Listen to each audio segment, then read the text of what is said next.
Young Steve Rogers stood alone in the mouth of a narrow alley, his breath ragged, ribs aching from a fight he knew he couldn't win. The shadows behind him grew taller as three older boys stepped forward, their grins cruel under the flickering street lamp. "Nowhere left to run, twig," one of them sneered, cracking his knuckles. But Steve, despite the bruises forming on his face, raised his fists. His voice was hoarse but steady. "I can do this all day!" The bullies lunged, but before their fists could find their mark, a blur of movement erupted from the darkness. Bucky Barnes slammed into the first boy, sending him sprawling onto the pavement. The other two hesitated. They had faced Steve before, but Bucky was different. With a single glare, the fight was over before it began. Steve wiped the blood from his lip as Bucky shook his head. "One day, you're gonna pick a fight you can't win," Bucky muttered. Steve only grinned through the pain. "That's the thing, Buck.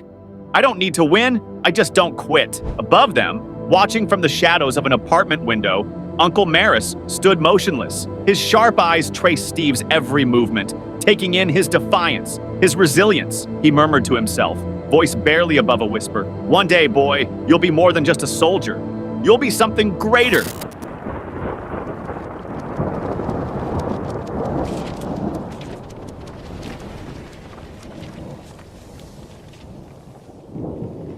The streets of Brooklyn bustled with life the next morning. Steve, hands stuffed into the pockets of his tattered jacket, stared in awe as a military parade marched through the avenue. Rows of soldiers, their uniforms crisp, their boots striking the pavement in perfect rhythm. Steve clutched a small wooden plane in his hand, an old trinket from his late father, his fingers tightening around it with quiet determination. "One day, I'll wear that uniform," he whispered to himself. Uncle Marus, standing beside him, studied him with an unreadable expression. "A soldier fights battles. Steve," he said, "but a true warrior changes the world." That night, in the dim glow of their small apartment, the radio crackled with news of war. Across the ocean, Adolf Hitler's name echoed like a warning. The world was shifting, and Steve could feel it in his bones. Marus paced behind him, his presence looming like a shadow. "The world isn't fair, Steve. The weak get crushed, unless they become something more." He knelt beside Steve, pressing something into his palm. Steve looked down at the cool metal, a pendant shaped like an eagle,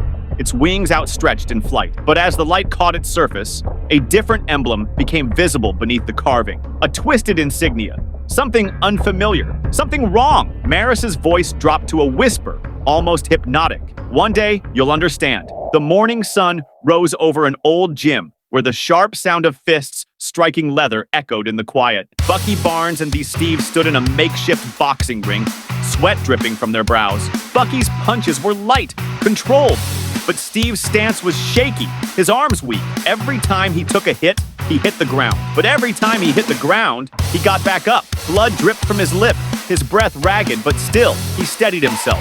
Bucky sighed, extending a hand. "You gotta learn when to walk away, pal." Steve, spitting blood onto the mat, only grinned. "Not today." That night, as Steve lay in bed, drifting between wakefulness and dreams, he heard voices seeping through the walls. He blinked awake, his heart pounding as he slipped from his bed, creeping toward the slightly open door. In the dim glow of the other room, he saw Uncle Marus speaking to a shadowed figure. Steve held his breath. "The Tesseract," the stranger said. "It's real. We found it." There was silence. Then Marus's voice, firm and unwavering. "Then we begin. The boy must be ready." Steve swallowed hard. He didn't understand what they were talking about, but something told him his uncle was not just the quiet man who raised him. Thousands of miles away across the ocean, in the ruins of an old castle, a cold wind howled through the stone corridors. In the village below, fire flickered against the night, casting long shadows as soldiers in black coats marched through the streets. A man stepped forward from the darkness, his presence suffocating. Johann Schmidt, Red Skull. His sharp gaze swept over the trembling villagers until it settled on the eldest among them. "The Tesseract is near," he said with a smirk, his voice smooth as silk. "Where is it?" The old man's lips pressed together. He did not speak. Red Skull barely glanced at the soldier beside him. A shot rang out. The village elder collapsed, lifeless. The silence that followed was absolute. Red Skull sneered, stepping over the body as if it were nothing. "The future belongs to those who seize it." He turned, disappearing into the night as the Hydra insignia gleamed under the moonlight.